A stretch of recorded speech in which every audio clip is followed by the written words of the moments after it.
মির্জা ফখরুল যে বলেছিল যে আওয়ামী লীগের সব মামলা তুলে নেবে, এই হিসাবটা কিন্তু কোনোভাবে মিলানো যাচ্ছে না।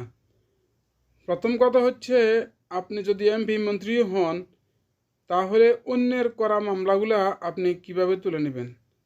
আর দ্বিতীয় কথা হচ্ছে, যদি আপনাদের নিজেদের মামলাগুলো আপনারা তুলে নেন, যেটা বিএনপির পক্ষ থেকে করা হয়েছে, তাহলে বোঝা যাচ্ছে যে আপনারা সমস্ত মিথ্যা মামলা করেছেন আওয়ামী লীগের বিরুদ্ধে। আর তৃতীয় কথা হচ্ছে এইটা, যে এটাই বুঝাইতেছে যে আমরা রাষ্ট্র ক্ষমতায় গেলে আমরা সমস্ত মামলাগুলা তুলে দিব আওয়ামী লীগের। তাহলে এটা তো এক ভয়ঙ্কর তথ্য দিয়েছে মির্জা ফখরুল ইসলাম।